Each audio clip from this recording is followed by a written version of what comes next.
जय हिंद दोस्तों। आपका स्वागत है मेरे इस यूट्यूब चैनल में। दोस्तों आज हम इस वीडियो में ये ज्ञान बिंदु जीएस एकेडमी का जो डेली टेस्ट चलता है, डेली टेस्ट होता है, उसका वीडियो देखेंगे। तो ये सोशल साइंस का है। देखिए सोशल साइंस का है, इसमें टोटल 50 क्वेश्चन रहेंगे और ये टेस्ट हुआ था, देखिएगा किस डेट में हुआ था। तो ये 30/9/2024 को हुआ, यानी कि करेंट में ही हुआ है। तो चलिए टोटल 50 क्वेश्चन रहेगा और ये सब्जेक्ट रहेगा हिस्ट्री, पॉलिटी और ज्योग्राफी से है। तो देखिएगा, बताइएगा कि कौन सा सही आंसर इसका होगा। जो टेस्ट नंबर पहला है, ठीक ना, 30 तारीख से स्टार्ट हुआ है, तो ये टेस्ट पहला है। तो चलते हैं, पहला नंबर क्वेश्चन देखते हैं क्या है। पहला नंबर क्वेश्चन देखते हैं दोस्तों। ये जब न्यायपालिका, विधायिका और कार्यपालिका के कार्यों में जनहित याचिका को आधार बनाकर हस्तक्षेप करता है तो इसे क्या कहा जाता है। बताइएगा क्या कहा जाता है। जब न्यायपालिका, विधायिका तथा कार्यपालिका के कार्यों में जनहित याचिकाओं को आधार बनाकर हस्तक्षेप करता है तो इसे क्या कहता है, बताइएगा। तो इसे न्यायिक सक्रियतावाद कहा जाता है, न्यायिक सक्रियतावाद। अगला क्वेश्चन है, क्वेश्चन नंबर 2 है। 2 नंबर क्वेश्चन है, पुष्पमित्र शुंग द्वारा कराए गए अश्वमेध यज्ञ की जानकारी देने वाला अयोध्या अभिलेख किसके द्वारा लिखवाया गया था। बताइएगा किसके द्वारा लिखवाया गया था अयोध्या अभिलेख। तो ये हो जाएगा, इसका सही आंसर हो जाएगा बी, यानी कि धनदेव के द्वारा अयोध्या अभिलेख लिखवाया गया था। अब चलते हैं तीसरा नंबर क्वेश्चन पे। बताइएगा तीसरा नंबर, केंद्र शासित प्रदेश पुडुचेरी का विस्तार निम्नलिखित में से किस राज्य में नहीं है। किस राज्य में पुडुचेरी का विस्तार नहीं है। तो इसका सही आंसर क्या हो जाएगा। सही आंसर हो जाएगा गोवा में पुडुचेरी का विस्तार नहीं है, बाकी आंध्र प्रदेश, तमिलनाडु और केरल में इसका विस्तार है। तो सही आंसर होगा डी। किस अधिनियम एक्ट के तहत ईस्ट इंडिया कंपनी के अधीन आने वाले क्षेत्रों को ब्रिटिश आधिपत्य क्षेत्र के रूप में परिभाषित कर कंपनी के प्रशासन तथा कार्यों को ब्रिटिश सरकार के नियंत्रण में लाया गया था। बताइएगा किस अधिनियम के तहत ईस्ट इंडिया कंपनी के अधीन आने वाले क्षेत्रों को ब्रिटिश आधिपत्य क्षेत्र के रूप में परिभाषित कर कंपनी के प्रशासन तथा कार्यों को ब्रिटिश सरकार के नियंत्रण में लाया गया था। तो इसका सही आंसर क्या हो जाएगा। सही आंसर हो जाएगा Pitt's India act 1784। Pitt's India act 1784, C option सही हो जाएगा। अगला 5वां नंबर क्वेश्चन है, हुमायूं ने सुर साम्राज्य यानी कि द्वितीय अफगान साम्राज्य के किस शासक को पराजित कर भारत में मुगल सत्ता को पुनः स्थापित किया था। बताइएगा हुमायूं ने सुर साम्राज्य के किस शासक को पराजित करके भारत में मुगल सत्ता को पुनः स्थापित किया था। तो इसका सही आंसर हो जाएगा ऑप्शन नंबर डी, यानी कि सिकंदर शाह सूरी को हराकर मुगल सत्ता को स्थापित किया था। चलिए 6 नंबर क्वेश्चन है। 6 नंबर बताइएगा, हिमालय पर्वत श्रृंखलाओं में स्थित दर्रा में सर्वाधिक ऊंचाई पर स्थित दर्रा कौन सा है। हिमालय की श्रृंखलाओं में सर्वाधिक ऊंचाई पर स्थित कौन सा दर्रा है। तो इसका सही आंसर हो जाएगा काराकोरम दर्रा सर्वाधिक ऊंचाई पर स्थित है हिमालय पर्वत की श्रृंखलाओं में। 7 नंबर क्वेश्चन है, भारतीय संविधान के कौन सा प्रावधान ब्रिटेन से ग्रहण किया गया है। बताइएगा कौन सा प्रावधान है जो ब्रिटेन से ग्रहण किया गया है। 7 का बताइएगा। ये संसदीय चुनाव प्रणाली, संसदीय शासन प्रणाली, ये ब्रिटेन से लिया गया है। एकल नागरिकता भी ब्रिटेन से लिया गया है। हमारे देश में एकल नागरिकता है, जबकि अमेरिका में द्वि नागरिकता का सिद्धांत है। और ये न्यायिक पुनरावलोकन ये नहीं होगा, ये ब्रिटेन से नहीं लिया गया। विधि का शासन भी ब्रिटेन से लिया गया है और चुनाव में जीत तय करने की प्रक्रिया भी ब्रिटेन से लिया गया है, यानी कि ऑप्शन 1 2 4 5, 1 2 4 5, यानी कि सी ऑप्शन सही हो जाएगा दोस्तों। इसी तरह का वीडियो अगर आप डेली देखना चाहते हैं तो प्लीज़ मेरे चैनल को सब्सक्राइब कर दीजिएगा और वीडियो अच्छा लगे तो लाइक कर दीजिएगा। अगला क्वेश्चन है, अंग्रेजी अधिकारी वेलेंटाइन सिरोल ने किस आंदोलन के दौरान बाल गंगाधर तिलक को भारतीय अशांति का जनक कहा था। बताइएगा। ये क्वेश्चन ऐसे भी आता है कि बाल गंगाधर तिलक को भारतीय अशांति का जनक कौन कहा था। तो इसका आंसर हो जाएगा वेलेंटाइन सिरोल, लेकिन यहाँ पे क्वेश्चन है कि किस आंदोलन के दौरान कहा था। बताइएगा किस आंदोलन के दौरान कहा था। तो ये स्वदेशी आंदोलन के दौरान कहा था, स्वदेशी आंदोलन, यानी कि ये ऑप्शन सही हो जाएगा, स्वदेशी आंदोलन के दौरान कहा था। 9 नंबर क्वेश्चन है, भवन निर्माण की दृष्टि से आर्थिक महत्व वाले लाल बलुआ पत्थर तथा चूना पत्थर निम्नलिखित में से किस पर्वत श्रेणी में पाए जाते हैं। बताइएगा भवन निर्माण की दृष्टि से आर्थिक महत्व वाले लाल बलुआ पत्थर तथा चूना पत्थर है जो निम्नलिखित में से किस पर्वत श्रेणी में पाए जाते हैं। इधर देखिएगा ऑप्शन देखते हैं 9 का। ये सतपुड़ा श्रेणी है, बिंदी श्रेणी है, बुंदेलखंड का पठार है या मालवा का पठार। बताइएगा कौन सा ऑप्शन सही होगा। तो इसका विंध्यन श्रेणी सही ऑप्शन होगा, यानी कि बी ऑप्शन सही होगा। 10 नंबर क्वेश्चन है, वर्तमान समय में सर्वाधिक प्रचलित कैलेंडर ग्रेगोरियन कैलेंडर की शुरुआत कब हुई थी। बताइएगा क्वेश्चन है ग्रेगोरियन कैलेंडर की शुरुआत कब हुई थी। तो 10 का ऑप्शन हो जाएगा 15 अक्टूबर 1582 से ग्रेगोरियन कैलेंडर की शुरुआत हुई थी, बी ऑप्शन सही होगा। आगे है 11 नंबर क्वेश्चन। 11 नंबर क्वेश्चन है, देखिएगा कोट वाला पूछ रहा। चलिए निम्नलिखित कथनों पर विचार करने के बोल रहा है कि इनमें से कौन सा सही है, ये पूछ रहा है। तो देखिएगा, संविधान सभा की सबसे विशिष्ट समिति प्रारूप समिति था, जिसकी अध्यक्षता डॉक्टर भीमराव अंबेडकर ने की थी, तो ये सही हो जाएगा। और दूसरा क्या है, डॉक्टर अंबेडकर संविधान सभा में दो प्रांतों का प्रतिनिधित्व कर रहे थे, बंगाल तथा बम्बई, नहीं एक बार में एक ही प्रांत से कर रहे थे। ये जब बंगाल प्रांत भारत विभाजन हुआ तो पाकिस्तान में पड़ा, उसके बाद इन्होंने बंगाल प्रांत से बम्बई है, सॉरी यहाँ पे देखिए, जब भारत विभाजन हुआ था ना, तो उस समय बंगाल प्रांत है जो चल गया था पाकिस्तान में, तो इसीलिए फिर दोबारा ये बम्बई प्रांत से प्रतिनिधित्व कर रहे थे, तो बी ऑप्शन गलत हो जाएगा, दूसरा ऑप्शन गलत हो जाएगा। और तीसरा है, भारत के संविधान के पिता यानी कि आधुनिक मनु की संज्ञा डॉक्टर भीमराव अंबेडकर को दी जाती है, तो ये भी सही हो जाएगा, यानी कि पहला और तीसरा सही है, तो ये बी नंबर ऑप्शन सही हो जाएगा। 12 नंबर क्वेश्चन देखते हैं। 12 नंबर क्वेश्चन है, महात्मा बुद्ध को कौन सी मुद्रा बोध गया में उनके ज्ञान प्राप्ति प्रबोधन का संकेतक है? बताइए कौन सा मुद्रा है जो बोध गया में उनके ज्ञान प्राप्ति का संकेतक है? तो इसका 12 का आंसर हो जाएगा ये भूमि स्पर्श मुद्रा, भूमि स्पर्श मुद्रा। 13 नंबर क्वेश्चन है, एशियाई मानसून की उत्पत्ति का व्याख्या करने वाला तापीय सिद्धांत का प्रतिपादन किसने किया? बताइएगा, एशियाई मानसून की उत्पत्ति का व्याख्या करने वाला तापीय सिद्धांत का प्रतिपादन किसने किया था? तो इसका सही आंसर हो जाएगा एडमंड हैली ने किया था, एडमंड हैली ने। 13 का ए ऑप्शन सही होगा। अगला है 14 नंबर क्वेश्चन है, 5वें संविधान संशोधन जो कि 1955 तथा 18वां संविधान संशोधन 1966 के द्वारा संविधान के किस अनुच्छेद में नए प्रावधान जोड़े गए? बताइएगा, 5वां संविधान संशोधन जो 1955 में हुआ था तथा 18वां संविधान संशोधन 1966 के द्वारा संविधान के किस अनुच्छेद में नए प्रावधान जोड़े गए? तो इसका सही आंसर क्या हो जाएगा?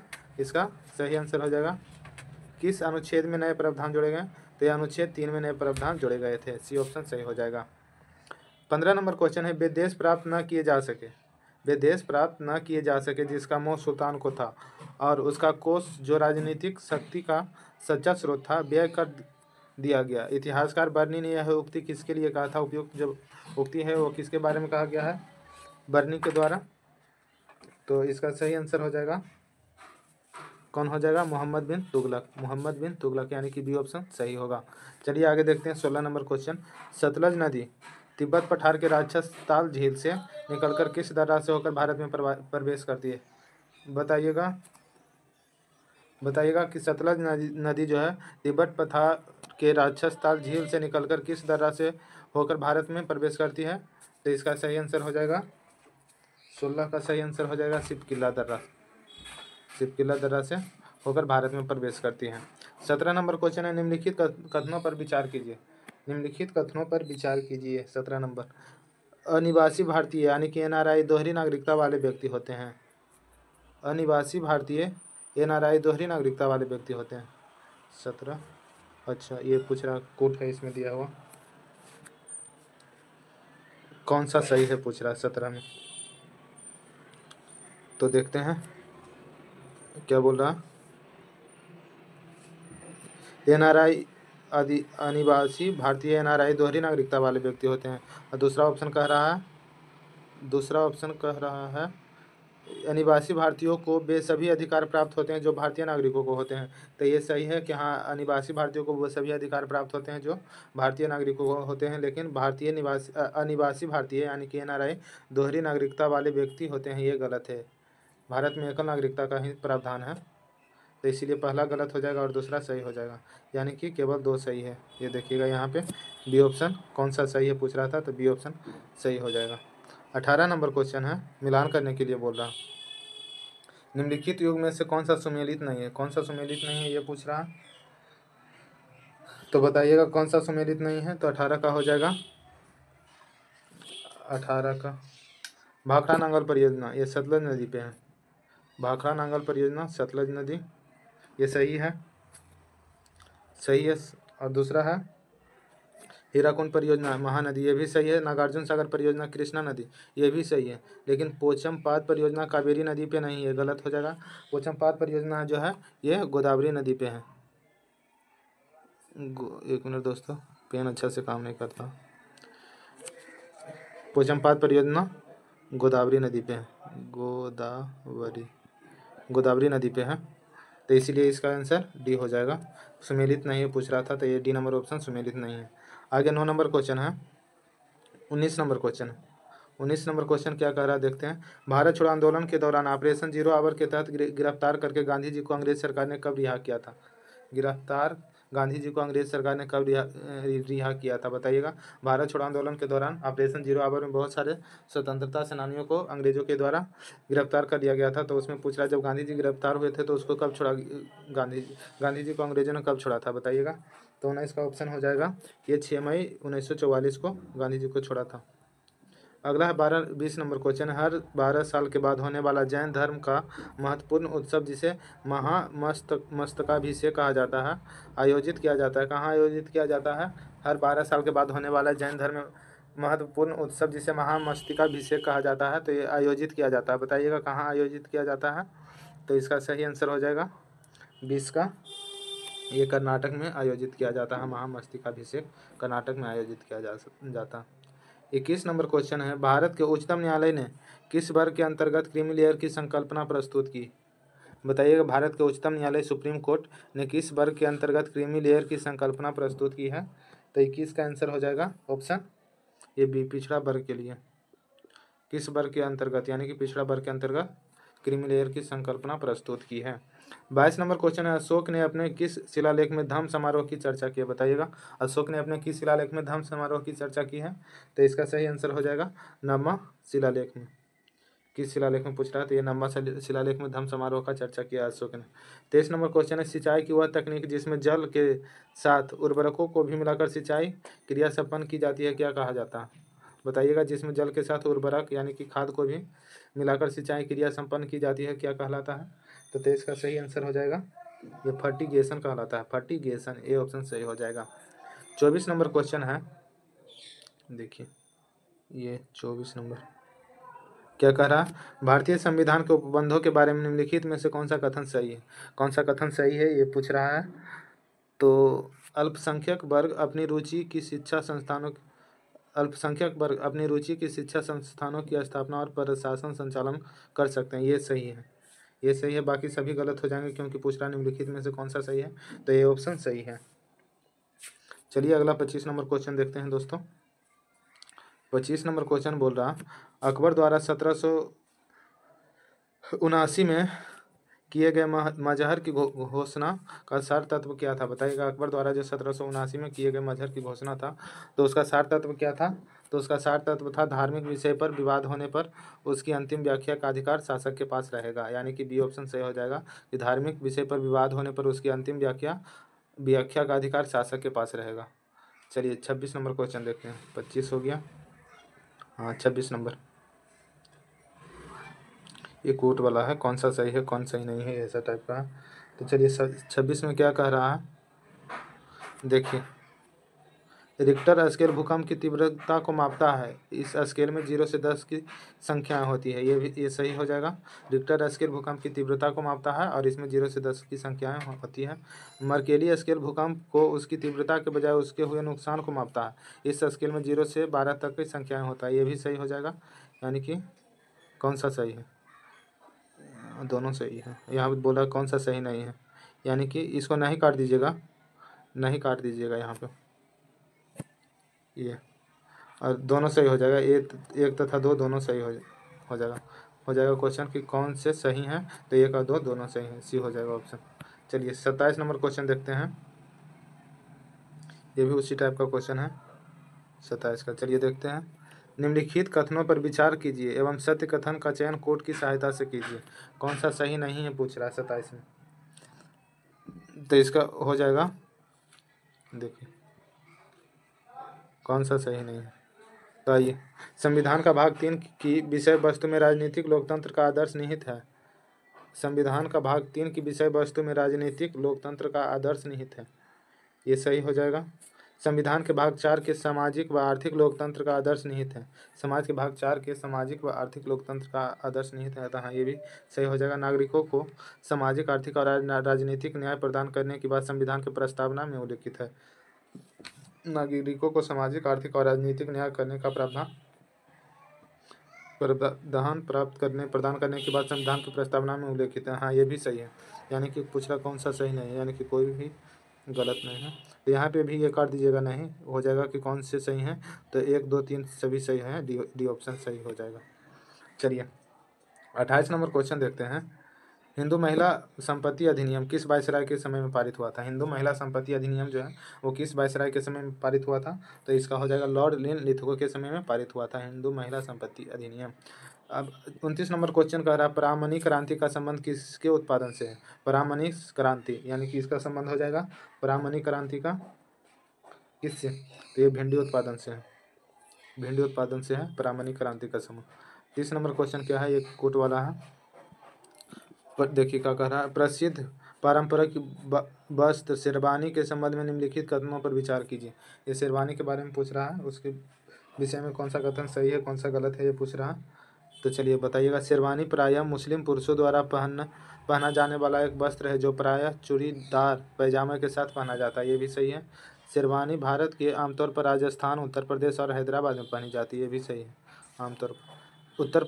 उत्तर भारत के शहरी जनसंख्या में विवाह के दौरान इसे पहनने का प्रचलन वर्तमान में बढ़ा है। तो हाँ ये भी सही है, यानी कि सब सही है। तो क्या पूछ रहा है कि उपयुक्त में से सही नहीं है, यानी कि कोई भी गलत नहीं है। तो इसमें भी नहीं काट दीजिएगा, यानी कि हो जाएगा कौन सा सही है? तो 1 2 3 सभी सही है, डी ऑप्शन सही हो जाएगा। चलिए 31 नंबर क्वेश्चन देखते हैं। 31 नंबर है भारतीय संविधान के किन अनुच्छेदों में राज्य की कार्यपालिका का विवरण है? बताइएगा भारतीय संविधान के किन अनुच्छेद में राज्य की कार्यपालिका का विवरण है? तो 31 का ऑप्शन हो जाएगा ये अनुच्छेद 52 से 78 तक के कार्यपालिका का वर्णन है। 32 नंबर क्वेश्चन क्या कर रहा है देखिएगा। 32 नंबर है निम्नलिखित सैंधव स्थल में किस स्थल में से किसी भी प्रकार के दुर्ग होने का प्रमाण नहीं मिला है? कहाँ से कोई भी दुर्ग का प्रमाण नहीं मिला है? तो 32 का ये चनहुदड़ो से कोई भी दुर्ग का प्रमाण नहीं मिला है। 33 नंबर क्वेश्चन कर रहा है निम्नलिखित में से कौन सी जनजाति मूल रूप से भारत के असम राज्य में निवास करती है? बताइएगा असम की कौन जनजाति है मूल रूप से? तो असम राज्य में निवास करने वाली बोडो जनजाति है, बोडो जनजाति असम। 34 नंबर क्वेश्चन देखते हैं दोस्तों। 34 नंबर क्या कह रहा है देखिएगा। राष्ट्रपति का कार्यकाल पूर्ण हो जाने पर अगर नए राष्ट्रपति का चुनाव नहीं हुआ हो तो इस स्थिति में क्या सही वाक्य लिखा गया है ये पूछ रहा है। तो इसके बाद अगर कोई राष्ट्रपति का कार्यकाल पूरा हो गया है लेकिन नए राष्ट्रपति का चुनाव नहीं हुआ तो इस स्थिति में क्या होगा बताइएगा। तो उपराष्ट्रपति कार्यवाहक राष्ट्रपति के रूप में कार्य करेंगे, नहीं ये गलत है। भारत का मुख्य न्यायाधीश कार्यवाहक राष्ट्रपति का कार्य करेगा, ये भी गलत है। राष्ट्रपति के शक्ति का प्रयोग संसद के अधीन हो जाएगा और इसका न्यायिक पुनर्वलोकन भी नहीं हो सकता है, ये भी गलत है दोस्तों, गलत है। कार्यकाल समाप्ति के उपरांत भी राष्ट्रपति अपने पद पर बना रहेगा जब तक कि नए राष्ट्रपति अपना पद ग्रहण न कर ले। हाँ ये सही, डी ऑप्शन सही हो जाएगा, यानी कि कार्यकाल समाप्त के उपरांत भी राष्ट्रपति अपने पद पर बने रहेंगे जब तक कि नए राष्ट्रपति उस पद पर नहीं आ जाते हैं। 35 नंबर क्वेश्चन है। 35 नंबर देखिएगा। अकबर द्वारा शुरू की गई दीन-ए-इलाही को आगे चलकर किस मुगल बादशाह ने समाप्त कर दिया था? अकबर द्वारा जो पूछेगा क्वेश्चन इस टाइप से आता है कि दीन-ए-इलाही किसके द्वारा शुरू किया गया था? तो ये हो जाएगा अकबर के द्वारा दीन-ए-इलाही धर्म का शुरुआत किया गया था। तो आगे चलकर किस मुगल बादशाह ने इसे समाप्त कर दिया था 35 का? तो बताइएगा 35 का हो जाएगा आगे चलकर जहांगीर ने इसे समाप्त कर दिया था, यानी कि ये ऑप्शन सही हो जाएगा। 36 नंबर क्वेश्चन पूछ रहा। 36 नंबर बेंगलुरु स्थित भारत अर्थ मूवर्स लिमिटेड में कौन से उत्पाद तैयार किए जाते हैं? बताइएगा बेंगलुरु में जो भारत अर्थ मूवर्स लिमिटेड है उसमें से कौन सा उत्पाद तैयार किया जाता है? तो 36 का ऑप्शन हो जाएगा, 36 का ऑप्शन ये हो जाएगा रेल डब्बा, वहाँ पे तैयार किया जाता है।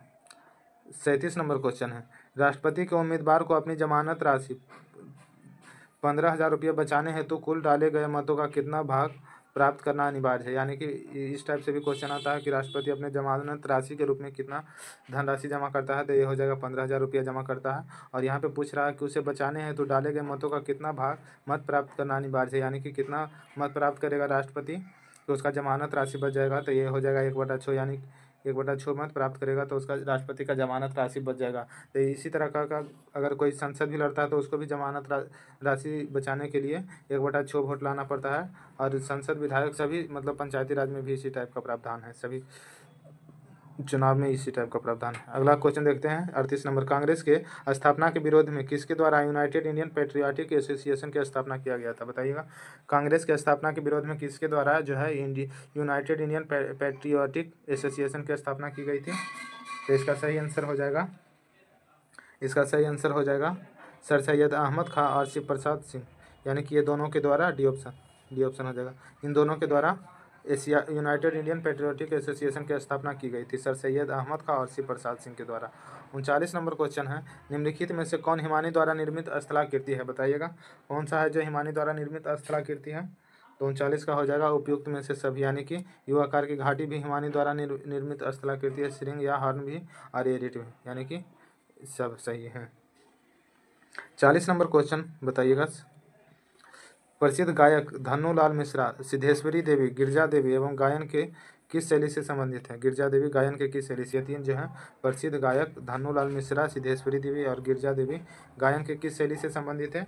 तो इसका सही आंसर हो जाएगा ठुमरी से संबंधित है, ठुमरी शैली से संबंधित है। 41 नंबर है, संविधान का कौन सा अनुच्छेद राष्ट्रपति को कार्यकारी मुख्य न्यायाधीश की नियुक्ति करने की शक्ति देता है? कौन सा अनुच्छेद है जो राष्ट्रपति को कार्यकारी मुख्य न्यायाधीश को नियुक्त करने का शक्ति देता है? तो इसका सही आंसर हो जाएगा ये अनुच्छेद है 223, ये ऑप्शन सही हो जाएगा। 42 नंबर क्वेश्चन पे आते हैं। देखिए यहाँ पे पूछ रहा है 1857 के विद्रोह के दौरान लखनऊ एवं कानपुर में विद्रोह को दबाने वाले अंग्रेज कौन थे? कौन अंग्रेज थे जो 1857 के क्रांति के दौरान लखनऊ एवं कानपुर में विद्रोह को दबाने का काम किया था? तो इसका आंसर हो जाएगा कैंपबेल ने लखनऊ और कानपुर में विद्रोह को दबाया था, कैंपबेल ने। 43 नंबर सुमेलित करने के लिए बताइएगा कौन सा सही आंसर हो जाएगा? रेलवे जोन है और उसका मुख्यालय है, सुमेलित करना है। तो पश्चिमी रेलवे का मुंबई, ये सही है, और पश्चिमी मध्य रेलवे ये जबलपुर, ये भी सही है। दक्षिण पश्चिम रेलवे चेन्नई, दक्षिण पश्चिम रेलवे चेन्नई, ये चेन्नई नहीं होगा दोस्तों, ये दक्षिण पश्चिम रेलवे का मुख्यालय है कर्नाटक, कर्नाटक है, कर्नाटक। पेन अच्छा से काम नहीं करता है इसलिए थोड़ा सा लिखने में दिक्कत होता है। ऐसे दक्षिण पश्चिम रेलवे का मुख्यालय कर्नाटक है। उत्तर पश्चिम रेलवे का मुख्यालय जयपुर है, जयपुर है। चलिए अगला क्वेश्चन देखते हैं, 44 नंबर। निम्नलिखित में से कौन सा एक सही नहीं है? बताइएगा निम्नलिखित में से कौन सा एक है जो सही नहीं है 44 का? तो 44 का हो जाएगा, ये महाधिवक्ता का कार्यकाल 6 वर्ष अथवा 62 वर्ष जो पहले हो तक होता है, यानी कि क्या पूछ रहा, कौन सा एक सही नहीं है? महाधिवक्ता का कार्यकाल 6 वर्ष अथवा 62 वर्ष जो पहले हो तक होता है, ये सही नहीं है, यानी कि 44 का सही हो जाएगा, बाकी सब सही है। राज्य का सर्वोच्च विधि अधिकारी महाधिवक्ता होता है। भारतीय संविधान के अनुच्छेद 165 के अनुसार राज्यपाल द्वारा महाधिवक्ता को नियुक्त किया जाता है, ये भी सही है। और डी महाधिवक्ता उच्च न्यायालय का न्यायाधीश होने की अनर्हता रखता है, ये भी सही है, डी ऑप्शन भी सही है। देखिए 45 नंबर क्वेश्चन क्या कह रहा है? 45 नंबर क्वेश्चन कह रहा है कि चार्ल्स मैट, ये पहले देखिए उपयुक्त में से कौन सा सही नहीं है, यानी कि कौन सा गलत है, गलत पूछ रहा, कौन सा गलत है जो पूछ रहा। तो चार्ल्स मैटकॉफ को वर्नाकुलर प्रेस एक्ट को रद्द कर दिया, चार्ल्स मैटकॉफ ने वर्नाकुलर प्रेस एक्ट को रद्द कर दिया था, ये गलत हो जाएगा। चार्ल्स मैटकॉफ को भारतीय समाचार पत्रों का मुक्तिदाता कहा जाता है, ये सही है। पूछ रहा कौन सा गलत सही नहीं, यानी कि कौन सा गलत है, तो ये यानी कि ये ऑप्शन 45 का ये ऑप्शन सही हो जाएगा। 46 नंबर क्वेश्चन है, भारत में चांदी का सर्वाधिक उत्पादन होता है, किस राज्य में चांदी का सर्वाधिक उत्पादन होता है? तो इसका सही आंसर हो जाएगा राजस्थान में चांदी का सर्वाधिक उत्पादन होता है, राजस्थान में। 46 का ये हो जाएगा। 47 नंबर क्वेश्चन है, संसद की कार्यवाही से जुड़ा नियम 377 का संबंध किस सदन से होता है? बताइएगा संसद की कार्यवाही से जुड़ा हुआ अधिनियम जो है नियम 377 वो किस सदन से संबंधित है? तो इसका सही आंसर हो जाएगा लोकसभा से संबंधित है नियम 377। बायकॉम सत्याग्रह के संगठित किया था, किसने किया था? बायकॉम सत्याग्रह ने संगठित किया था, बायकॉम सत्याग्रह ने संगठित किया था। बताइएगा इसका सही आंसर क्या होगा 48 का? तो ये केरल में मंदिर प्रवेश करने का एक आंदोलन था। बायकॉम सत्याग्रह क्या था? तो केरल में मंदिर में प्रवेश करने का एक आंदोलन था, बी ऑप्शन सही हो जाएगा। 49 नंबर क्वेश्चन देखते हैं जो कि सेकेंड लास्ट क्वेश्चन है। यहाँ पे पारिस्थितिकी मौसम एवं जलवायु की दृष्टि से वायुमंडल की सबसे महत्वपूर्ण परत कौन सी है? जलवायु और मौसम के दृष्टि से सबसे महत्वपूर्ण परत कौन सा है 49 का? तो ये क्षोभ मंडल हो जाएगा, क्षोभ मंडल आंसर हो जाएगा। लास्ट क्वेश्चन है दोस्तों, चलिए देखते हैं लास्ट क्वेश्चन क्या है 50 में। ये देखिएगा, यूनेस्को की विश्व विरासत सूची में शामिल रानी की बाव कहाँ स्थित है? रानी की बाव कहाँ स्थित है? तो ये गुजरात में है, बी ऑप्शन सही होगा। दोस्तों वीडियो कैसा लगा है बताइएगा जरूर, और अच्छा लगा होगा तो प्लीज़ मेरे चैनल को लाइक एंड सब्सक्राइब कर दीजिएगा। धन्यवाद।